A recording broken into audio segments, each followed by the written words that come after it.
السلام علیکم ورحمۃ اللہ.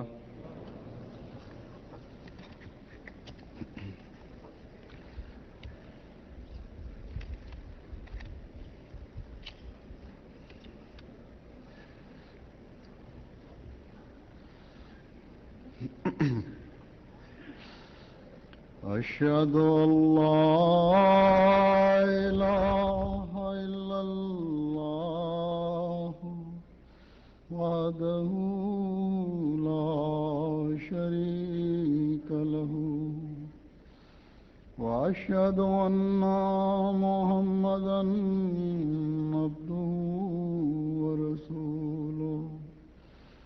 أما بعد فأعوذ بالله من الشيطان الرجيم. بسم الله الرحمن الرحيم. الحمد لله رب العالمين الرحمن الرحيم مالك يوم الدين. إياك نعبد وإياك نستعين.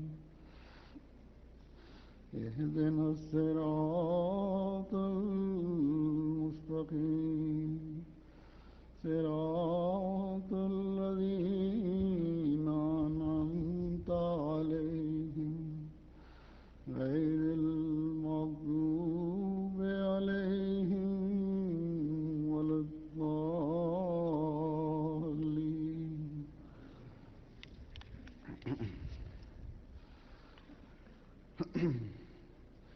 قد أفلح المؤمنون الذين هم في صلاتهم خاشعون والذين هم عن اللغو معرضون والذين هم للزكاة فاعلون والذين هم لفروجهم حافظون إلا على أزواجهم وما ملكت أيمانهم وإنهم غير ملومين. ومن ابتغى وراء ذلك فأولئك هم العادون والذين هم لأماناتهم وعهدهم راعون والذين هم على صلواتهم يحافظون. أولئك هم الوارثون الذين يرثون الفردوس هم فيها خالدون.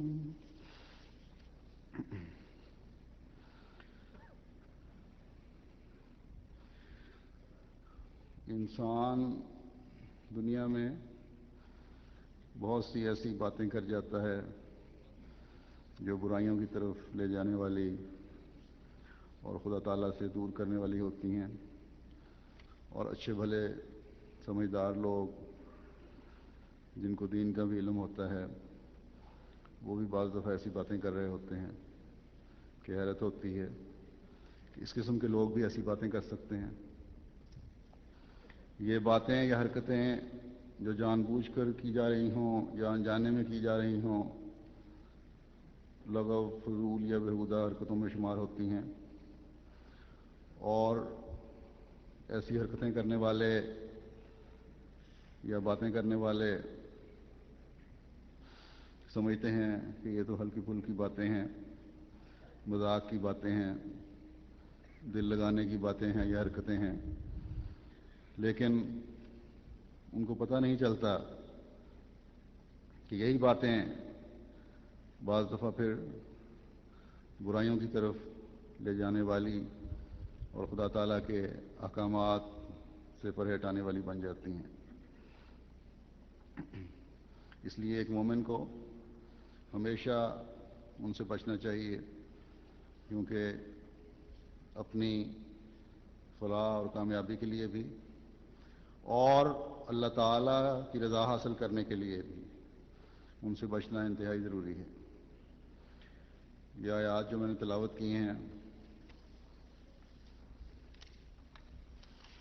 ان میں اللہ تعالیٰ نے اپنی رضا حاصل کرنے والوں، اپنے فضلوں اور اپنی رحمتوں کے وارث بننے والوں، اپنی جنتوں کے وارث بننے والوں کے لیے مختلف طریقے سکھائے ہیں، بتائے ہیں کہ اگر ان راستوں پر چلو گے تو اس طرح اپنی اصلاح کرو گے تو پھر میری جنتوں کے وارث ٹھہرو گے۔ گویا کہ اللہ تعالیٰ نے ہمیں یہ بتایا کہ میری جنتوں تک پہنچنے کی جو سیڑھی ہے، اس کے یہ قدم ہیں، یہ درجے ہیں۔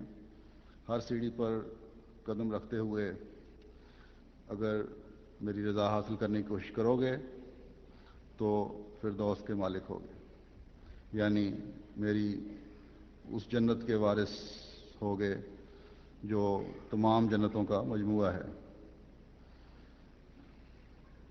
وہ اعمال کیا ہیں جن سے اللہ تعالیٰ کی جنتوں کے وارث ہوگے؟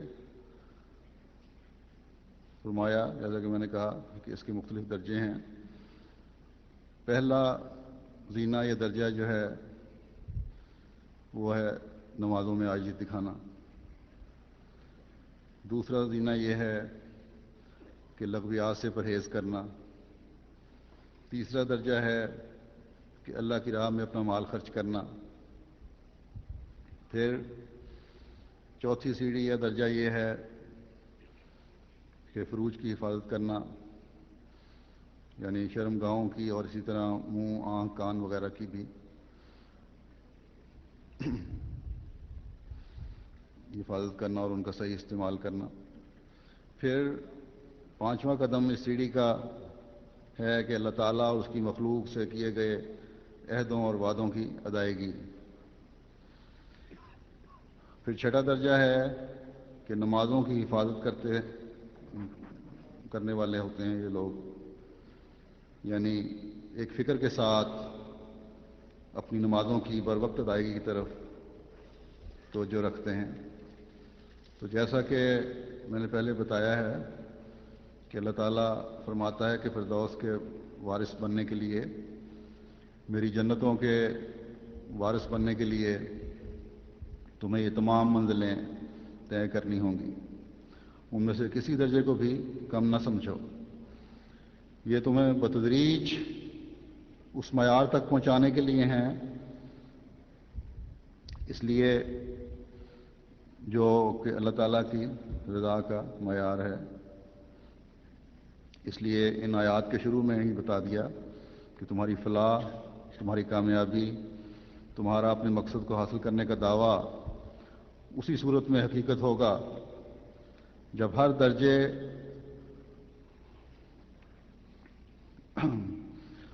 اور اس سیڑھی کا ہر قدم جس پر تم کامیابی سے چڑھ جاؤ تمہیں اگلے قدم یا اگلے درجے کی طرف لے جانے والا ہو۔ بس نیکیوں کی معراج حاصل کرنے کے لیے تمام نیکیاں بجا لانا ضروری ہے۔ اس لیے کسی ایک نیکی کو بھی کسی صورت میں بھی کم نہ سمجھو، کیونکہ آخری منزل پر پہنچنے تک ہر وقت یہ خطرہ ہے، جب تک تم آخری منزل تک پہنچ نہیں جاتے یہ خطرہ سر پر منڈلا رہا ہے کہ کسی ایک قدم پر، کسی ایک سیڑھی پر سے بھی تمہارا پاؤں نہ پھسل جائے کہیں۔ اگر پاؤں پھسلا تو تم پھر اپنی پہلی حالت میں واپس آ جاؤ گے۔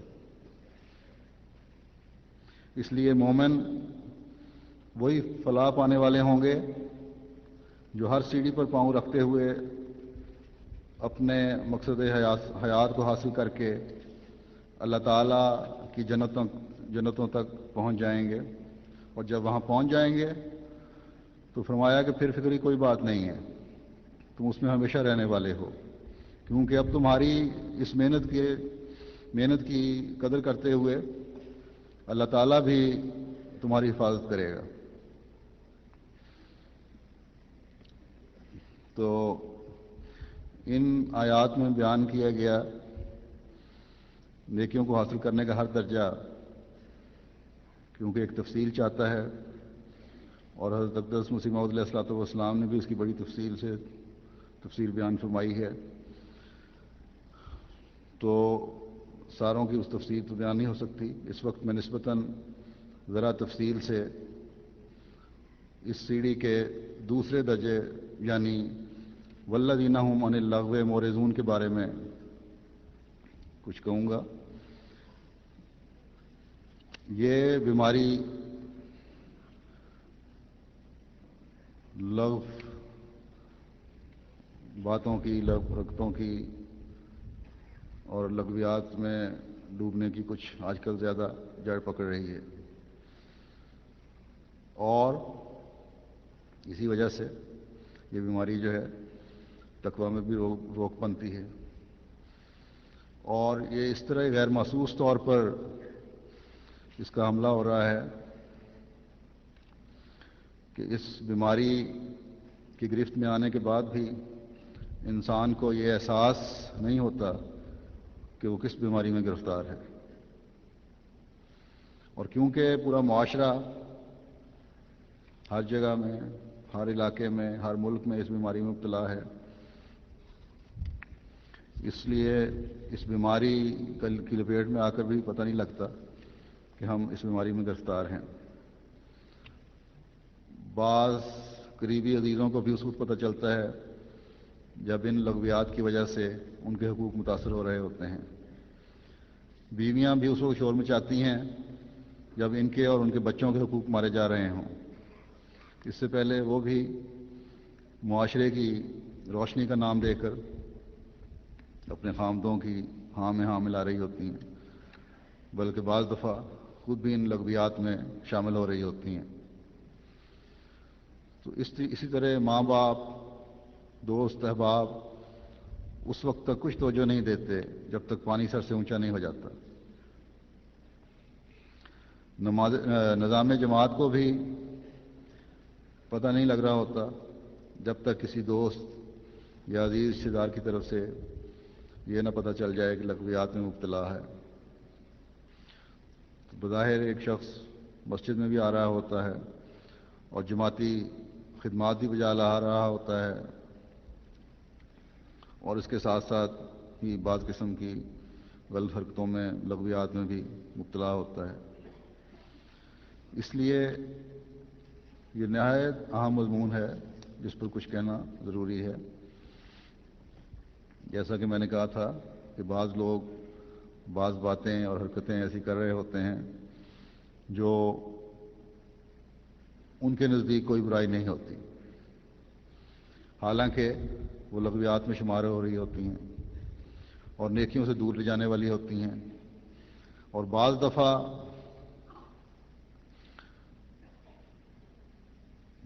بعض جائز بات بھی غلط موقع پر لغو ہو جاتی ہے۔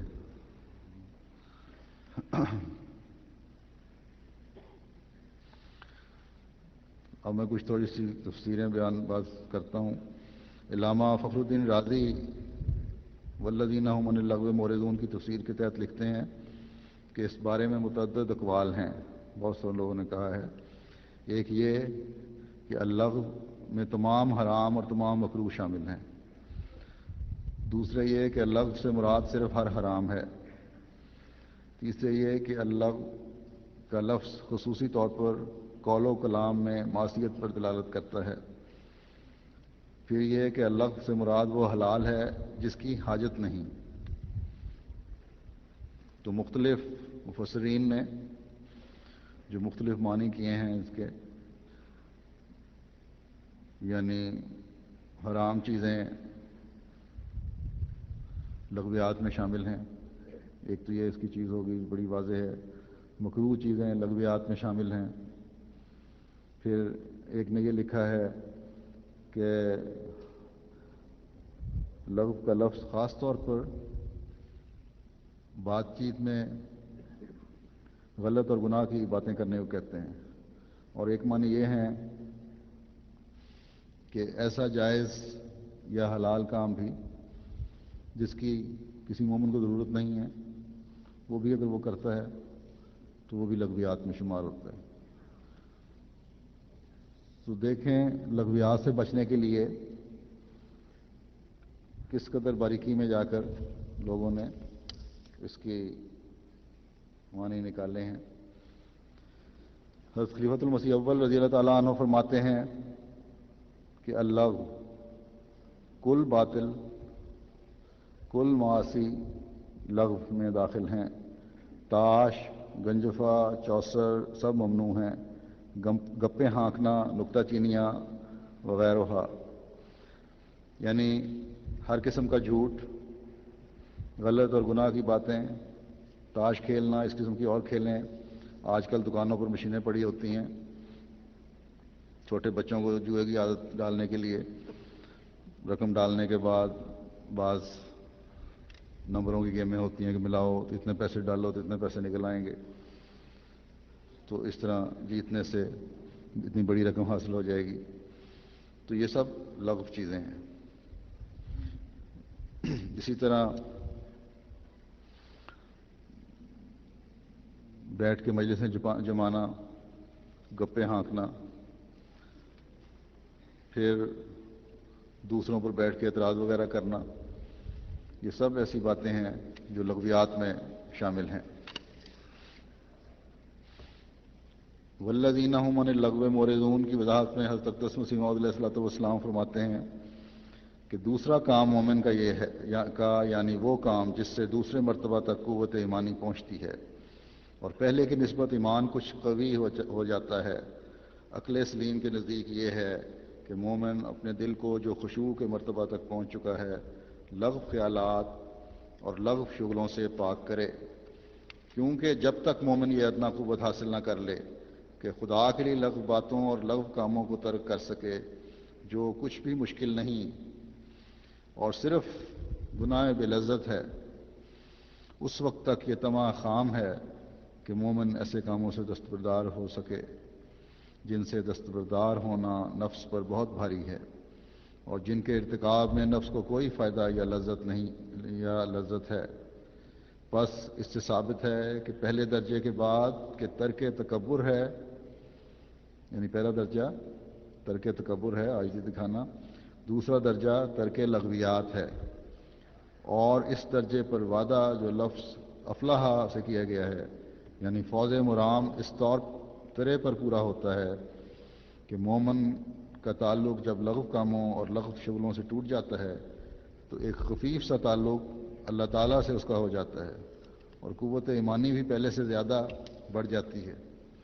اور خفیف تعلق اس لیے ہم نے کہا کہ لغو خیالات کے لغویات سے تعلق بھی خفیف ہی ہوتا ہے جیسا کہ پہلے فرمایا کہ باقی گناہوں کی نسبت بعض لغویات جو ہیں بڑی آسان ہوتی ہیں چھوڑنی. بس خفیف تعلق چھوڑنے سے خفیف تعلق ہی ملتا ہے. فرمایا کہ افلاح کا وعدہ تو اللہ تعالیٰ نے ان لغو کاموں کو چھوڑنے سے پورا کرنا ہے لیکن جیسے کہ پہلے بھی بتایا ہے یہ کامیابی کا ایک حصہ ہے جو خدا تعالیٰ کی طرف لے جانے والا ہے. ایک درجہ ہے کہ لغو کا کام جب انسان چھوڑتا ہے تو خدا تعالیٰ بھی اپنے بندے سے کچھ تعلق جوڑتا ہے اس کے تعلق میں بھی کچھ اضافہ ہوتا ہے اور پھر ایمان میں بھی اضافہ ہوتا ہے.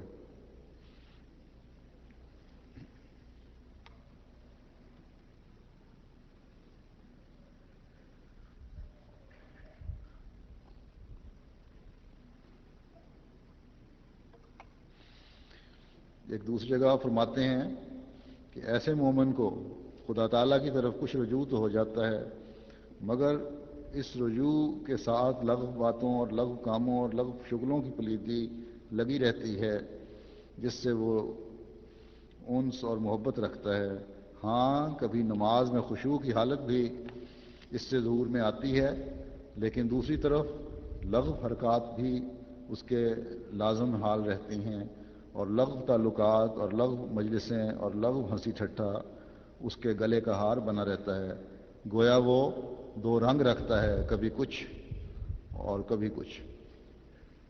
تو دیکھیں یہاں آپ نے فرمایا کہ یہ لغویات جن میں ایک تعلقات ہیں تمہارے گلے کا ہار بن رہے ہوتے ہیں، یہاں جلسوں پر آتے ہیں، خطبہ جمعہ سنتے ہیں، نمازوں میں کبھی کبھی بڑے ذوق شوق بھی پیدا ہو جاتا ہے، لیکن یہ جو لغو تعلقات ہیں یہ تمہارے گلے کا ہار بنے ہوئے ہیں۔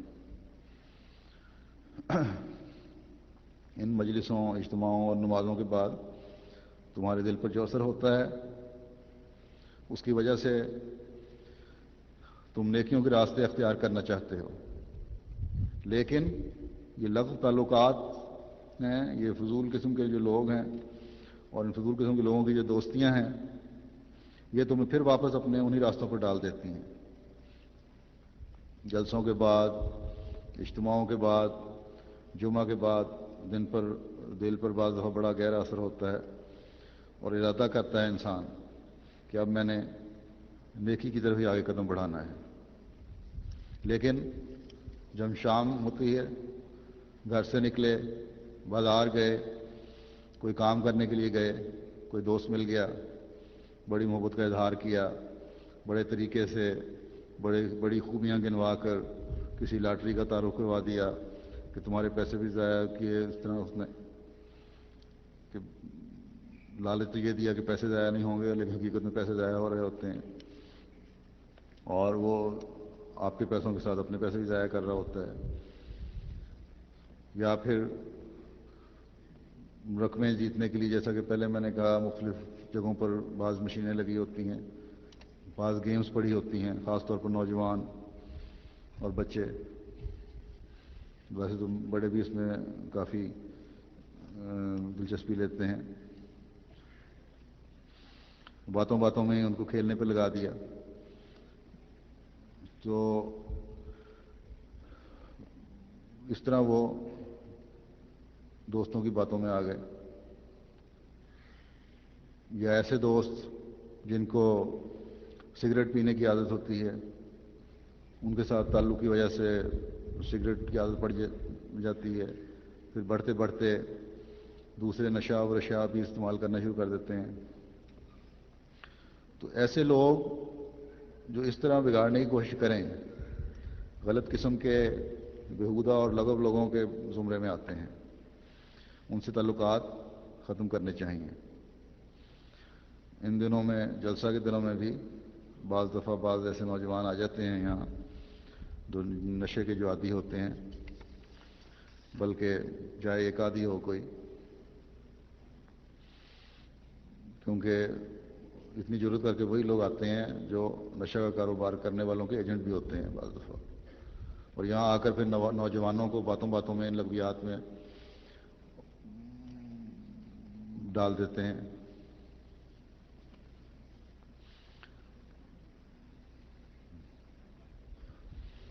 تو یہ جو لغویات ہیں ایک حد کے بعد یہ گناہ میں شمار ہونے لگ جاتی ہیں، تو اس طرح پھر آپ کو بعضوں کو ایسے لوگ گناہ میں ڈالنے کی کوشش کرتے ہیں۔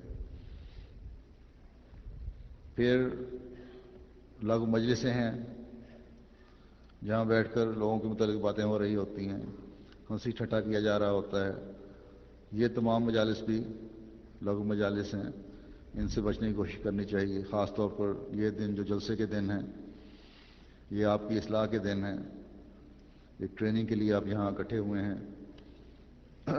ان دنوں میں اگر ان برائیوں سے بچنے کی کوشش کریں اور اپنے پہ فرض کر لیں کہ ہم نے صرف اور صرف جلسے کے پروگراموں کے سے ہی فائدہ اٹھانا ہے، کسی بھی قسم کی فضول یا لغو باتوں میں نہیں پڑنا، تاکہ ہمارے اندر پاک تبدیلیاں پیدا ہوں، تاکہ ہماری یہ کوشش ہو کہ ہم کامیابی کی سیڑھی کے اگلے قدم پر پاؤں رکھنے کے قابل ہو سکیں۔ تو ایسے لوگوں کی دعوت پر جو برائی کی طرف بلانے کی دعوت دیتے ہیں، قرآن کے حکم کے مطابق عمل کریں کہ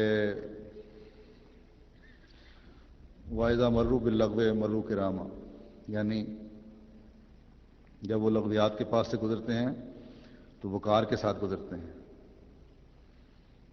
بغیر اس کو توجہ دیے گزر جاتے ہیں۔ تو جہاں یہ حکم ہے کہ لوگ کے پاس سے وقار کے ساتھ منہ پر کر کے گزر جاؤ، وہاں اس آیت میں اس سے پہلے یہ حکم بھی ہے کہ والذین لا یشہدون الزور، کہ ایسے تعلقات جو لوگوں سے ہنسی ٹھٹا کرنے والے ہیں، جو لوگوں کے خلاف منصوبے بنانے والے ہیں، وہ جھوٹے بھی ہوتے ہیں، کیونکہ کہیں بھی جھوٹی گواہی کی ضرورت پڑے تو وہ دریغ نہیں کرتے۔ اس لیے یاد رکھو کہ یہ لوگ تمہیں بھی جھوٹ بلوانے کی کوشش کریں گے، تمہارے سے بھی ایسی حرکات سرزد کروائیں گے کہ تم بھی جھوٹ بولنے پر مجبور ہو جاؤ۔ اس لیے جب کبھی ایسے لوگ تمہارے قریب آئیں تو یاد رکھو کہ شیطان تمہارے خلاف حرکت میں آ گیا ہے، اب اپنی خیر بنا لو، اب تم جھوٹ بولنے کے لیے تیار ہو جاؤ، اب تم بھی جرائم میں ملوث ہونے والے ہو۔ اس لیے بہتر ہے کہ اگر تم سچے ہو، سچے بننا چاہتے ہو، اپنا دامن بچانا چاہتے ہو، تو ان لوگوں سے بچ کر رہو تاکہ ہمیشہ سچ پر قائم رہو، کیونکہ یہ سب لغو تعلقات والے لوگ ہیں۔ اس لیے بڑے وقار سے ان لوگوں سے پہلو بچاتے ہوئے پرے ہو جاؤ، ایک طرف ہو جاؤ۔ ان کی دوستی کی باتوں کو، ان کی چپنی چپڑی باتیں جو ہیں تمہیں ان لغویات میں کہیں ملوث نہ کر دیں، یہ بہت احتیاط کی ضرورت ہے۔ یاد رکھیں کہ یہ ہنسی ٹھٹھے اور دوسروں کے جذبات کا خیال نہ رکھنے والی باتیں جو ہیں جب منہ سے نکلیں گی تو مزید برائیوں کی دلدل میں پھنساتی چلی جائیں گی۔ اس لیے اللہ تعالیٰ نے ہمیں پہلے ہی وارننگ دے دی ہے کہ جھوٹ جو سب برائیوں کی جڑ ہے، اس سے پرہیز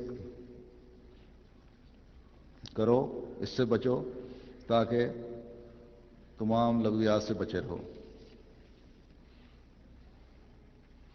حضرت ابو ہریرہ رضی اللہ تعالیٰ عنہ روایت کرتے ہیں کہ رسول اللہ صلی اللہ علیہ وسلم نے فرمایا کہ منافق کی 3 نشانیاں ہیں۔ جب گفتگو کرتا ہے تو جھوٹ بولتا ہے، جب وعدہ کرتا ہے تو وعدہ خلافی کرتا ہے، جب اس کے پاس امانت رکھی جاتی ہے تو خیانت سے کام لیتا ہے۔ تو یہاں مزید کھول دیا کہ جھوٹ صرف ایسی چھوٹی برائی نہیں ہے کہ کبھی کبھی بول لیا تو کوئی حرج نہیں، یہ ایک ایسی حرکت ہے جو منافقت کی طرف لے جانے والی ہے۔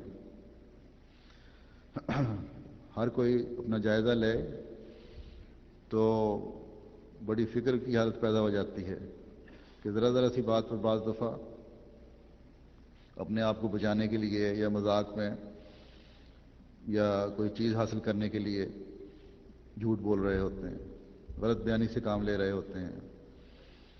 پھر وعدہ خلافی ہے، یہ بھی جھوٹ کی قسم ہے۔ قرض لے کر ٹال مٹول کر دیا، وعدہ خلافی کرتے رہے، توفیق ہوتے ہوئے بھی واپس کرنے کی نیت کیونکہ نہیں ہوتی، اس لیے ٹالتے رہے۔ پھر اس کے علاوہ بھی روزمرہ کے ایسے معاملات ہیں کہ جن میں اپنے وعدوں کا پاس نہیں رکھتا انسان. پھر میاں بیوی کے بعد جھگڑے صرف اس لیے ہو رہے ہوتے ہیں کہ خاوند نے بیوی کو یہ شکوہ ہوتا ہے کہ فلاں وعدہ کیا تھا پورا نہیں کیا. مثلا یہ وعدہ کر لیا کہ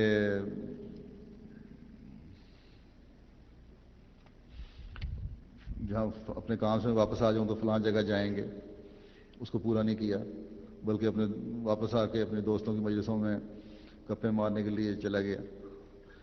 یا اس نے یہ وعدہ کیا تھا کہ آئندہ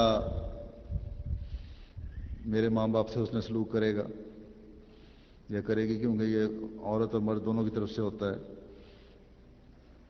اور پھر اس کو پورا نہیں کیا. تو یہی چھوٹی چھوٹی وجہیں ہیں جو بہت سارے جھگڑوں کی بنیاد پڑتی ہے، جن سے یہاں تک یہ اس کا تعلق ہے. یہ تو چیز ایسی ہے ایک دوسرے کے رشتہ داروں اور رشتوں کا خیال رکھنا ماں باپ کا، کہ یہ تو رحمی رشتوں کے زمرے میں آتا ہے. ان سے تو ویسے ہی حسن سلوک کرنے کا حکم ہے. وعدہ نہ بھی کیا ہو تو حکم ہے کہ حسن سلوک کرو. پھر امانت میں خیانت کرنے والے ہیں. کچھ عرصہ تو اپنی ایمانداری کا روب جما لیتے ہیں کسی پر ایمانداری دکھا کے، اور اس کے بعد پھر خیانت کے مرتکب ہو رہے ہوتے ہیں. تو یہ تمام باتیں جھوٹ کی ہی قسم ہیں اور لغویات میں شمار ہوتی ہیں، کیونکہ ہر وہ چیز جو شیطان کی طرف لے جانے والی ہے وہ لغو ہے. حضرت عبداللہ رضی اللہ تعالیٰ عنہ روایت کرتے ہیں کہ نبی کریم صلی اللہ علیہ وسلم نے فرمایا، صدق فرما برداری کی طرف رہنمائی کرتا ہے اور فرما برداری جنت کی طرف لے جاتی ہے. اور ایک شخص مسلسل سچ بولتا رہتا ہے یہاں تک کہ اللہ تعالیٰ کے علم میں صدیق ہو جاتا ہے. اور جھوٹ نافرمانیوں کی طرف لے جاتا ہے اور نافرمانیاں دوزخ کی طرف لے جاتی ہیں. اور ایک شخص مسلسل جھوٹ بولتا رہتا ہے یہاں تک کہ وہ اللہ تعالیٰ کے ہاں کذاب شمار ہونے لگتا ہے. تو دیکھیں، جھوٹ ایک ایسی لغو حرکت ہے جو جب عادت بن جائے تو ایسے شخص کا شمار اللہ کے نزدیک کذاب کے طور پر ہوتا ہے. اور کاذب جو ہے، جھوٹا جو ہے، وہ پھر کبھی ہدایت پانے والا نہیں ہوتا بلکہ ہدایت سے دور جانے والا ہوتا ہے، اور پھر اس کا ٹھکانہ بھی دوزخ ہے. حضرت ابو ہریرہ رضی اللہ عنہ روایت کرتے ہیں کہ رسول اللہ صلی اللہ علیہ وسلم نے فرمایا، میری امت میں سے حقیقی مفلس وہ ہے جو قیامت کے دن نماز، روزہ اور زکوٰۃ کے ساتھ آئے گا اور اس نے کسی کو گالی دی ہوگی، کسی پر بہتان لگایا ہوگا اور کسی کا مال کھایا ہوگا اور کسی کا خون بہایا ہوگا اور کسی کو مارا ہوگا. بس اس کی نیکیاں ان لوگوں کو دے دی جائیں گی جن کے ساتھ اس نے یہ سلوک کیا ہوگا. اگر اس کے نیکیاں اس کا حساب برابر ہونے سے قبل ختم ہو گئیں تو ان لوگوں کے جو گناہ ہیں اس ظلم کرنے کی وجہ سے اس کے سر پہ ڈال دیے جائیں گے اور پھر اس کو آگ میں پھینک دیا جائے گا. تو دیکھیں، ان لغویات کی وجہ سے جو اس سے سرزد ہوئی ہوں گی، اس کا نماز، روزہ، زکوٰۃ وغیرہ اس کو کوئی فائدہ نہیں دے رہا. اس لیے اللہ تعالیٰ کا قرب حاصل کرنے کے لیے، جیسا کہ میں نے پہلے کہا، ہر سیڑھی پر قدم رکھنا ضروری ہے، ورنہ انجام کار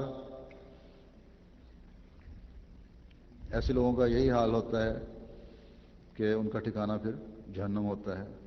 بس کسی پر بلا وجہ الزام تراشی کرنا یا کسی کا مال کھانا یا جھوٹا موٹا یا اس کے تھوڑا بہت جو ہے معمولی سا کسی بات کو سمجھنا کہ ایسا گناہ نہیں ہے، کوئی ایسی گناہ کی حرکت کر لینا،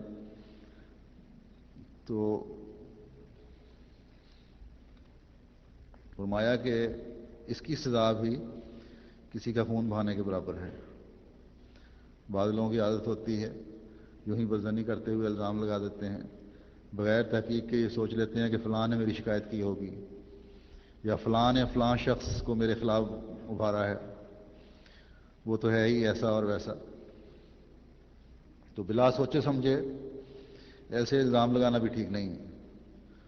اگر تو دوسرے شخص نے تمہارے خلاف واقعی ایسی حرکت کی ہے تو اس کا گناہ اس کے سر ہے. تم کیوں بہتان لگا کر ان لغویات میں پڑھ کر اپنے پر اس کا بھی گناہ لیتے ہو؟ پھر ایک دوسرے کا مال بھی بعض لوگ ہوشیاری دکھا کے کھا جاتے ہیں. یاد رکھو تم نے اس دنیا میں تو ہوشیاری دکھا لی، لیکن اس دن کا خیال بھی کرو کہ جس کا مال کھایا ہے اس کا گناہ بھی اس حدیث کے مطابق یہ جو انظار کیا گیا ہے کہ پھر اس مال کھانے والے کے سر پہ ہی پڑے گا. اس لیے اس دنیا میں بہت پھونک پھونک کے قدم رکھنے کی ضرورت ہے، بلکہ ہر ہلکی سی برائی بھی جو ہے وہ بھی بعض دفعہ خوفناک انجام تک لے جاتی ہے. اس لیے ہمیشہ اللہ تعالیٰ کے آگے جھکے رہنا چاہیے، اس کو فضل مانگتے رہنا چاہیے. ایک روایت میں آتا ہے، حضرت ابو ہریرہ رضی اللہ تعالیٰ عنہ روایت کرتے ہیں کہ رسول اللہ صلی اللہ علیہ وسلم نے فرمایا، کسی شخص کے اسلام کی خوبی یہ ہے کہ وہ اس بات کو ترک کر دے جس سے اس کا کوئی تعلق نہیں. بعض لوگوں کی عادت ہوتی ہے کہ بلا وجہ دوسروں کو مشورے دینے لگ جاتے ہیں. کسی نے کوئی مشورہ نہ بھی پوچھا ہو تو عادتاً مشورہ دیتے ہیں، یا بعض ایسی باتیں کر جاتے ہیں جو کسی کی دل شکنی کا یا اس کے لیے مایوسی کا باعث بن جاتی ہے. مثلا کسی نے کار خریدی، کہہ دیا یہ کار تو اچھی نہیں، فلاں زیادہ اچھی ہے. وہ بیچارہ پیسے خرچ کر کے لے کے آتا ہے ایک چیز، اس پہ اعتراض کر دیا. یا کوئی اور اسی طرح کی چیز لی، اس پہ اعتراض کر دیا. تو اس کی وجہ سے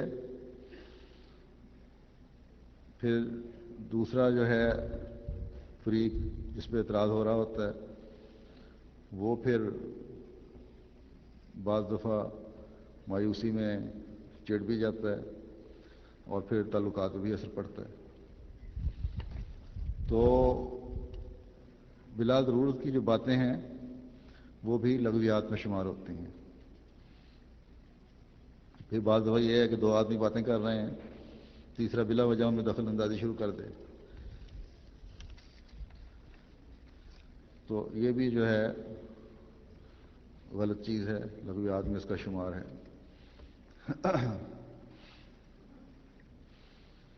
حضرت اقدس مسیح موعود علیہ الصلوۃ والسلام فرماتے ہیں کہ رہائی یافتہ مومن وہ لوگ ہیں جو لغو کاموں اور لغو باتوں اور لغو حرکتوں اور لغو مجلسوں اور لغو صحبتوں سے اور لغو تعلقات سے اور لغو جوشوں سے کنارہ کش ہو جاتے ہیں. تو یہ تمام لغویات جن کی حضرت اقدس مسیح موعود علیہ الصلوۃ والسلام نے نشاندہی فرمائی ہے، یہ کیا ہیں؟ جیسا کہ حدیث میں آیا، کسی پر الزام تراشی کرنا، بغیر ثبوت کے کسی کو بلا وجہ بدنام کرنا، اس کے افسران تک اس کی غلط رپورٹ کرنا، عدالتوں میں بلا وجہ اپنی ذاتی انا کی وجہ سے کسی کو کھینچنا، گھریلو جھگڑوں میں میاں بیوی کے ایک دوسرے پر گندے اور غلیظ الزام لگانا، پھر سنیما وغیرہ میں یا گھر میں بیٹھ کر بعض فلمیں گھروں میں بھی لے آتے ہیں لوگ، گندی فلمیں دیکھنا. تو یہ تمام لغویات ہیں. پھر انٹرنیٹ کا غلط استعمال ہے، یہ بھی آج کل کی بہت بڑی لغو چیز ہے. ایک لحاظ سے اس نے بھی کئی گھروں کو اجاڑ دیا ہے. ایک تو یہ بڑا سستا ذریعہ ہے رابطے کا،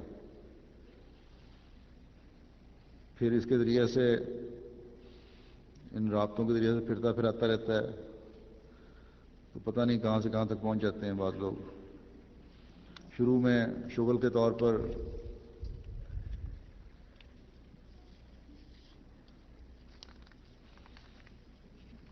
ہو رہا ہوتا ہے سب کام، پھر بعد میں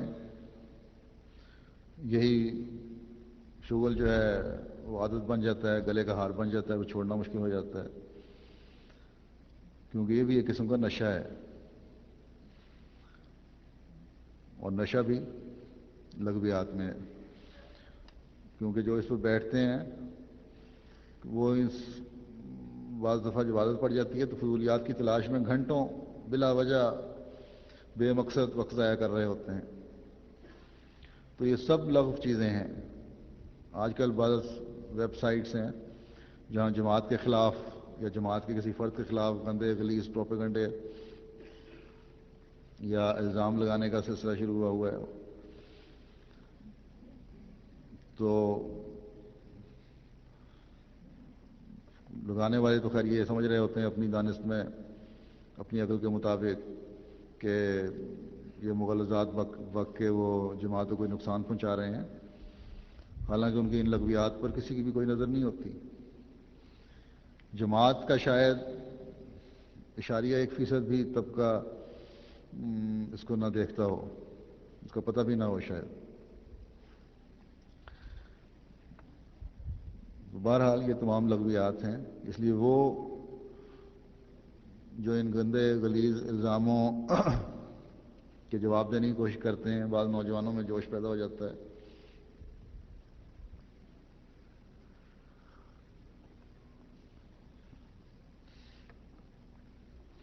تو اس جوش کی وجہ سے وہ جواب دینے کی کوشش کرتے ہیں. ان کو بھی اس سے بچنا چاہیے. جماعت کی اپنی ایک ویب سائٹ ہے، اگر کوئی اعتراض کسی کی نظر میں قابل جواب ہو، کسی کی نظر سے گزرے، تو وہ اعتراض ان کو بھیج دینا چاہیے. ہر ایک کو پتہ ہے جو انٹرنیٹ پر بیٹھے ہیں اس کا پتہ کیا ہے. تو اور اگر کسی کے ذہن میں اس اعتراض کا کوئی جواب آیا ہو تو وہ جواب بھی شک بھیج دیں، لیکن وہاں پر خود جواب نہیں دینا کسی کے اعتراض کا، کیونکہ ہو سکتا ہے آپ کو جواب دینا صحیح نہ آتا ہو. کیونکہ جہاں آپ بھیجیں گے وہ خود ہی چیک کر لیں گے کہ پہلی بات تو یہ ہے کہ جواب کا اعتراض دینا بھی ہے کہ نہیں، یا یہ صرف لغویات اور وقت کا ضیاع ہی ہے اس معاملے میں پڑھنا. کیونکہ اعتراض کرنے والے کی اصلاح تو ہونی نہیں ہوتی، کیونکہ اگر ان کا یہ مقصد ہو، یہ نیت ہو کہ انہوں نے اپنی اصلاح کرنی ہے یا کوئی فائدہ اٹھانا ہے، تو پھر اتنی غلیظ اور گندی زبان استعمال نہیں ہوتی، کوئی شریفانہ زبان استعمال کی جاتی ہے. اور بعض اعتراضوں کے جواب کا تو دوسرے کو فائدہ بھی نہیں ہوتا. پھر جیسا کہ میں نے کہا ہے کہ اگر کسی کے پاس جواب ہو تو جواب بھیج دیں اس جماعتی نظام کے تحت. وہ آپ ہی نظام اس کو دیکھ لے گا کہ آیا یہ جواب درست ہے جو آپ نے بھیجا ہے، یا اس سے بہتر جواب دیا جا سکتا ہے. تو بہرحال مقصد یہ ہے کہ جماعت کے کسی بھی فرد کا وقت بلا مقصد ضائع نہیں ہونا چاہیے.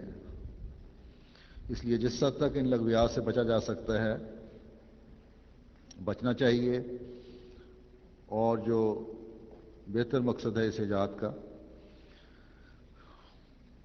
اس سے فائدہ اٹھانا چاہیے. علم میں اضافے کے لیے اس کو استعمال کریں، اس انٹرنیٹ کی ایجاد کو. یہ نہیں ہے کہ یا اعتراض والی ویب سائٹ تلاش کرتے رہیں یا پھر انٹرنیٹ پر بیٹھ کے آج کل مستقل باتیں کرتے رہیں، چیٹنگ جسے کہتے ہیں. کہ بعض دفعہ یہ چیٹنگ جو ہے مجلسوں کی شکل اختیار کر جاتی ہے، اس میں بھی پھر فضول لوگوں پر الزام تراشیاں بھی ہو رہی ہوتی ہیں، لوگوں کا مذاق بھی اڑایا جا رہا ہوتا ہے. تو یہ بھی ایک وسیع پیمانے پر مجلس کی شکل بن چکی ہے، اس لیے اس سے بھی بچنا چاہیے. پھر غلط صحبتوں کے بارے میں فرمایا کہ یہ بھی لغویات میں شمار ہوتی ہیں، ان سے بھی بچو. اگر براہ راست ان مجلسوں اور ان صحبتوں میں نہیں بھی شامل ہو تو پھر بھی ایسی مجلسوں اور ایسے لوگوں کی صحبتوں میں بیٹھنا جہاں غیر تعمیری گفتگو یا کام ہو رہے ہوں تمہیں بھی متاثر کر سکتا ہے. پھر بعض تعلقات ایسے ہوتے ہیں جو متاثر کر رہے ہوتے ہیں. کسی شخص کا تمہارے بڑا اچھا اثر ہے، اس کی ہر بات کو بڑی اہمیت دیتے ہو، لیکن اگر وہ نظام جماعت کے خلاف بات کرتا ہے یا امیر کے خلاف بات کرتا ہے یا کسی عہدیدار کے خلاف بات کرتا ہے تو اس پہ اعتماد کرتے ہوئے اس پہ یقین کر لیتے ہو، حالانکہ اس وقت اپنی عقل سے کام لینا چاہیے. یہ نہ سمجھو کہ جو کچھ بھی وہ کہہ رہا ہے وہ سچ اور حق بات ہی کہہ رہا ہے، بلکہ انصاف اور عقل کا تقاضا تو یہ ہے کہ نظام تک بات پہنچاؤ. یہ بات اس بات کرنے والے کو بھی کہو کہ اگر یہ بات ہے جس طرح تم کہہ رہے ہو تو امیر تک بات پہنچاؤ یا بالا انتظام تک بات پہنچاؤ تاکہ اصلاح ہو جائے. تو جب آپ اس طرح کہیں گے تو آپ کو خود اندازہ ہو جائے گا کہ یہ شخص صحیح نہیں، کیونکہ وہ نہ خود بات آگے پہنچانے پر راضی ہوگا اور نہ آپ کو اجازت دے گا کہ آپ یہ بات آگے پہنچائیں. ایسے لوگوں کا کام صرف باتیں کرنا اور فتنہ پھیلانا ہوتا ہے. اس لیے ایسے تعلقات لغو تعلقات ہیں، ان سے بھی بچیں. پھر فرمایا کہ بعض دفعہ تمہارے جوش بھی لغو ہوتے ہیں. کہیں سے اڑتی اڑتی بات اپنے بارے میں یا اپنے کسی عزیز کے بارے میں سن لی اور فوراً جوش میں آ گئے، اور جس کی طرف بات منسوب کی گئی ہے اس سے لڑنے مارنے پر آمادہ ہو گئے. تو یہ تمام ایسی چیزیں ہیں جو لغویات ہیں. مومن کا کام یہ ہے کہ ہمیشہ ڈرتے ڈرتے اپنی زندگی گزارنے کی کوشش کرے اور ہمیشہ اس حکم پر عمل کرنے کی کوشش کرنی چاہیے کہ مسلمان وہ ہے جس کی زبان اور ہاتھ سے دوسرے محفوظ رہیں. زبان ایک ایسی چیز ہے جس کا اچھا استعمال سب کو آپ کا گرویدہ بنا سکتا ہے اور اس کا غلط استعمال دوست کو بھی دشمن بنا سکتا ہے. حضرت اقدس مسیح موعود علیہ الصلوۃ والسلام فرماتے ہیں ایک اور بات بھی ضروری ہے جو ہماری جماعت کو اختیار کرنی چاہیے، اور وہ یہ ہے کہ زبان کو فضول گوئیوں سے پاک رکھا جاوے. زبان وجود کی ڈیوڑی ہے اور زبان کو پاک کرنے سے گویا خدا تعالیٰ وجود کی ڈیوڑی میں آ جاتا ہے. جب خدا تعالیٰ ڈیوڑی میں آ گیا تو پھر اندر آنا کیا تعجب ہے. یعنی ہمارے جسم کا جو اندر داخل ہونے کا دروازہ ہے، جو مین گیٹ ہے، راستہ ہے، وہ زبان ہے. اگر یہ لغو اور فضول باتوں سے پاک ہے تو سمجھو کہ تمہارے وجود میں داخل ہونے کا راستہ صاف اور پاک ہے. اور اللہ تعالیٰ کیونکہ خوبصورت، پاک اور صاف چیزوں کو پسند کرتا ہے، تو اس طرح تمہاری اس پاک زبان کی وجہ سے خدا تعالیٰ بھی تمہارے قریب آ جائے گا. تو جب تمہاری پاک زبان سے خدا تعالیٰ تمہارے اتنے قریب آ گیا تو پھر عین ممکن ہے کہ تمہارے دوسرے اعمال بھی ایسے ہو جائیں جو اللہ تعالیٰ کی پسند کے اعمال ہوں، اور پھر تمہارا سارا وجود خدا تعالیٰ کا پسندیدہ وجود بن جائے. پھر آج کل کی لغویات میں سے ایک چیز سگریٹ وغیرہ بھی ہیں، جیسے کچھ تھوڑا سا مختصر پہلے میں ذکر کر رہا ہوں. نوجوانوں میں اس کی عادت پڑتی ہے اور پھر تمام زندگی یہ جان نہیں چھوڑتی، سوائے ان کے جن کی قوت ارادی مضبوط ہو. اور پھر سگریٹ کی وجہ سے اور نشوں کی بھی بعض لوگوں کو عادت پڑ جاتی ہے.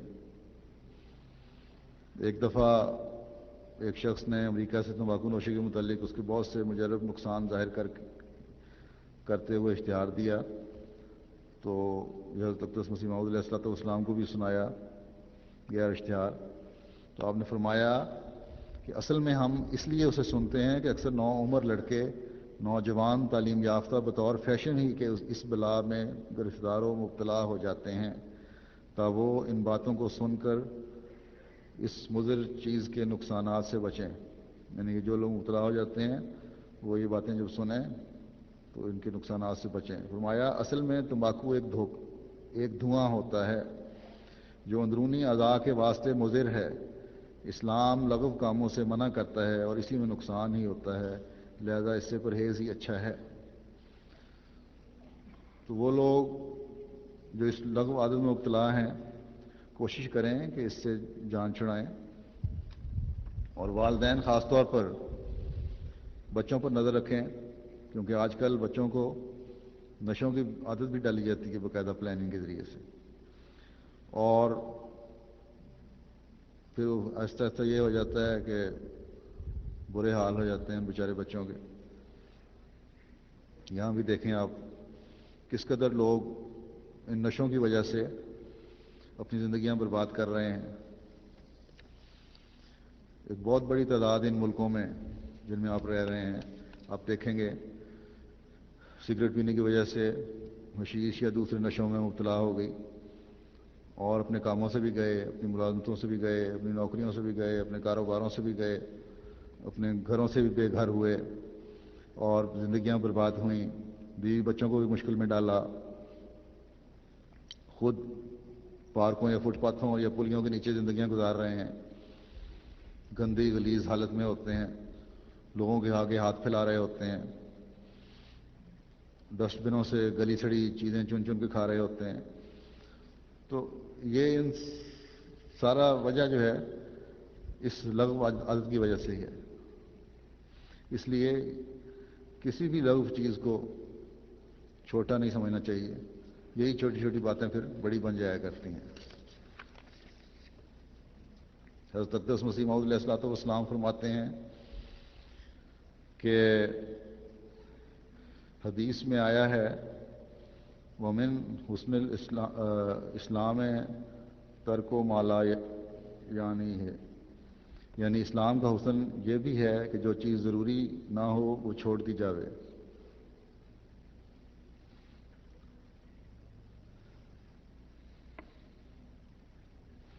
اسی طرح پر یہ پان، حقہ، زردہ یعنی تمباکو جو پان میں کھاتے ہیں، افیون وغیرہ ایسی ہی چیزیں ہیں۔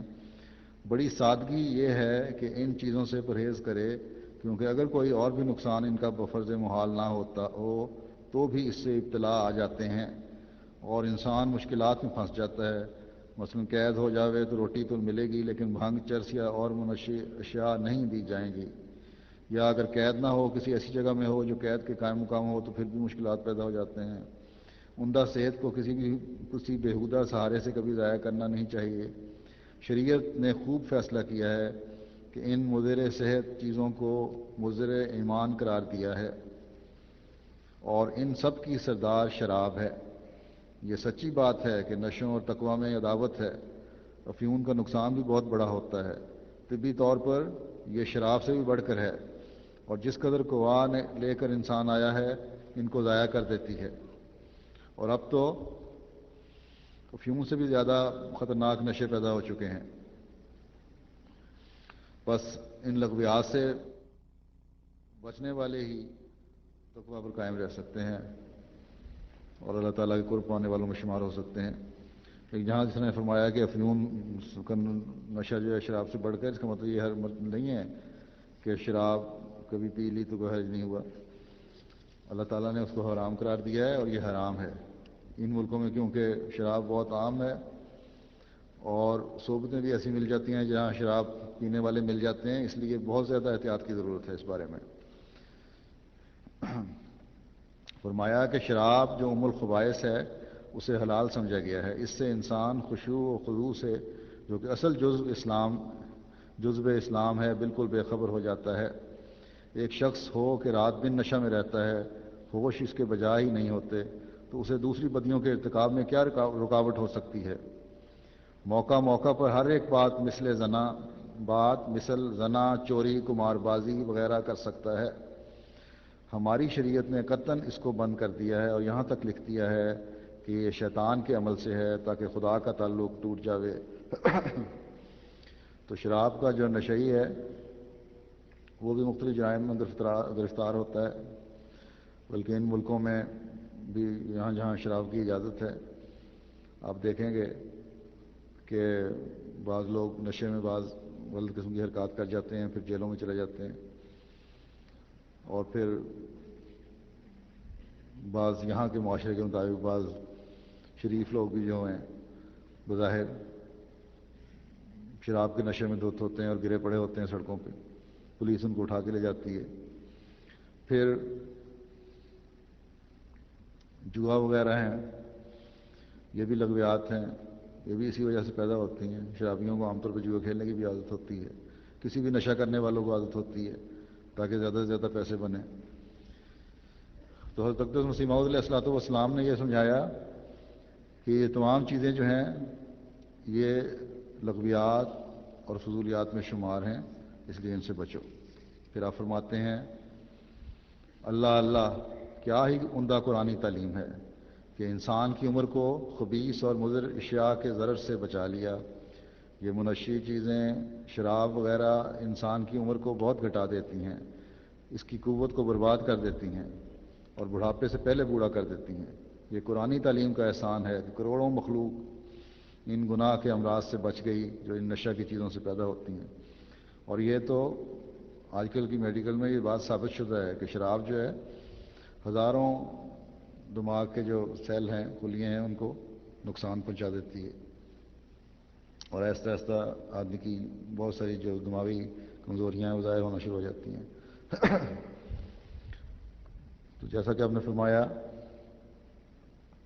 کہ شراب وغیرہ، تو اس میں شراب کے ساتھ اور بھی نشے جو آج کل نئے نئے نکل آئے ہیں شامل ہو گئے ہیں۔ بس ان ملکوں میں رہتے ہوئے خاص طور پر جہاں منظم طریقوں سے نشوں کا کاروبار ہوتا ہے اور شراب کی تو ویسے بھی یہاں اجازت ہے، بہت استغفار کرتے ہوئے اور اپنے پہلو بچاتے ہوئے ان چیزوں سے بچیں اور بچنے کی کوشش کریں۔ پھر آپ فرماتے ہیں کہ خدا کو چھوڑ کر بدی اور گند میں رہنا صرف خدا کی نافرمانی ہی نہیں بلکہ اس میں خدا تعالیٰ پر ایمان میں بھی شک ہوتا ہے۔ حدیث میں آیا ہے کہ چور جب چوری کرتا ہے تو ایمان اس میں نہیں ہوتا، اور زانی جب زنا کرتا ہے تو ایمان اس میں نہیں ہوتا۔ یاد رکھو کہ وسوسے جو بلا ارادہ دل میں پیدا ہوتے ہیں ان پر مواخذہ نہیں ہوتا۔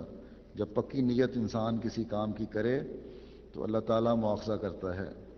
اچھا آدمی وہی ہے جو دل کو ان باتوں سے ہٹا دے، ہر ایک عضو کے گناہوں سے بچے، ہاتھ سے کوئی بدی کا کام نہ کرے، کان سے کوئی بری بات، چغلی، غیبت، گلہ وغیرہ نہ سنے، آنکھ سے محرمات پر نظر ڈالے، پاؤں سے کسی گناہ کی جگہ چل کر نہ جاوے۔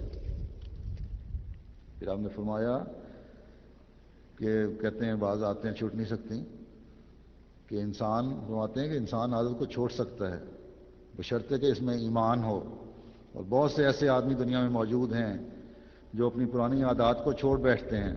دیکھا گیا ہے کہ بعض لوگ جو ہمیشہ سے شراب پیتے چلے آئے ہیں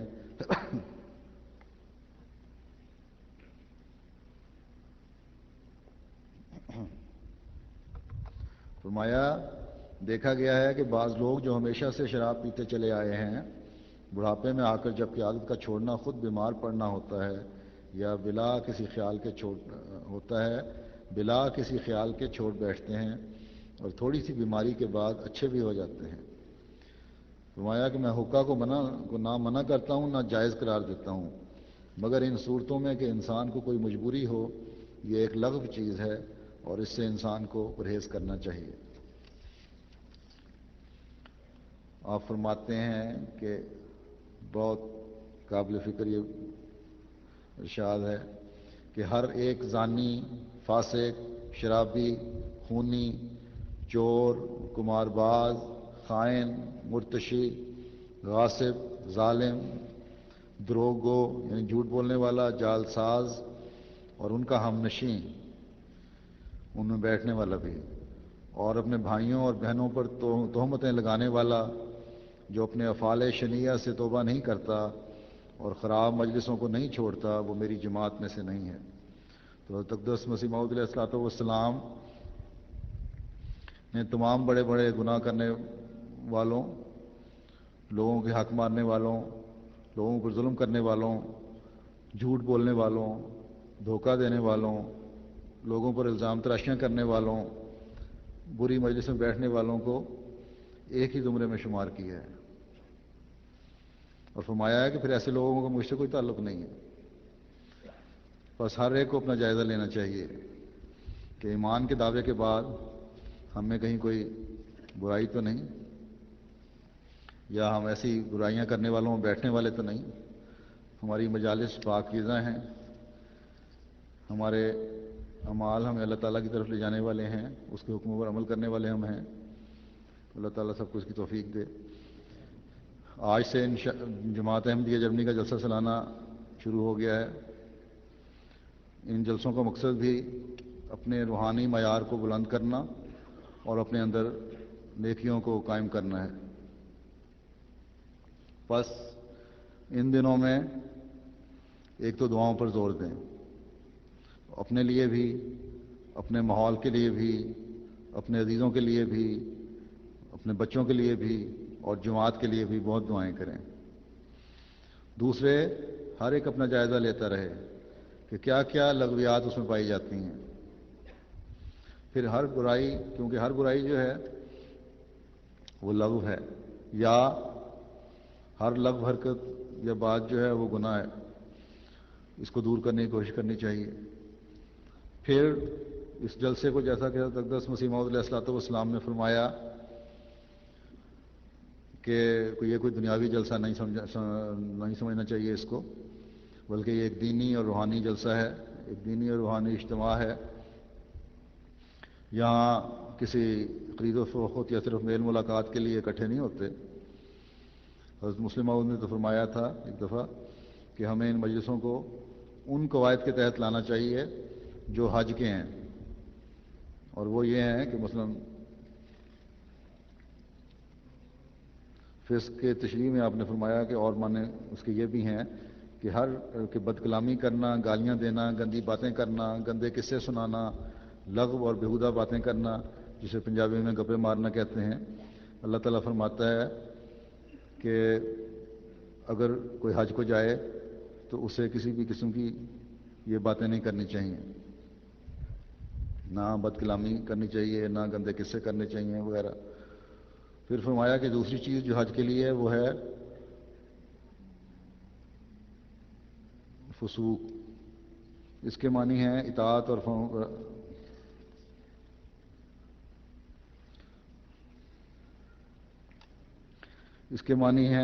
فرمانبرداری سے باہر نکل جانا۔ تو یہاں بھی یاد رکھیں کہ نظام کی اطاعت اور اس کے ساتھ پورا تعاون آپ کا فرض ہے۔ پھر آپس میں بعض باتوں پر رنجشیں اور پھر بعض دفعہ تلخلائیاں بھی ہو جاتی ہیں جب اکٹھے ہوئے ہوتے ہیں بعض دفعہ، تو یہ سب لغو چیزیں ہیں۔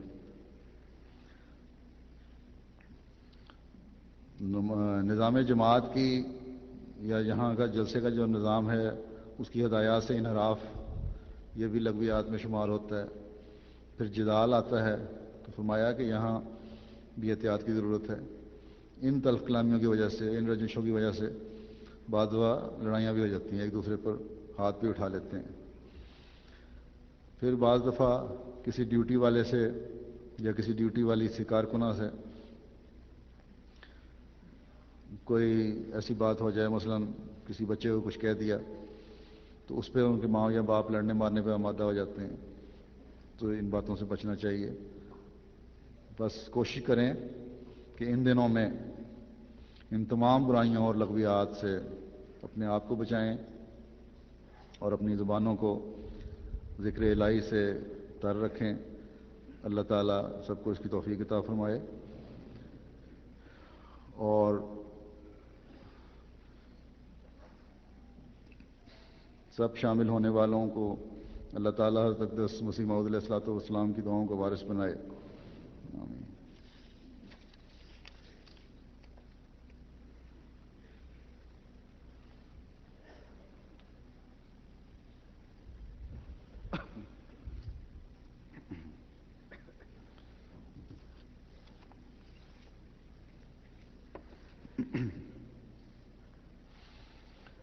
الحمد لله نحمده ونستعينه الحمد لله نحمده ونستعينه ونستغفره ونؤمن به ونتوكل عليه ونعوذ بالله من شرور أنفسنا ومن سيئات أعمالنا من يهده الله فلا مضل له ومن يضلله فلا هادي له ونشهد أن لا إله إلا الله ونشهد أن محمدا عبده ورسوله عباد الله رحمكم الله إن الله يأمر بالعدل والإحسان وإيتاء ذي القربى وينهى عن الفحشاء والمنكر والبغي يعظكم لعلكم تذكرون اذكروا الله يذكركم وادعوه يستجب لكم ولذكر الله أكبر.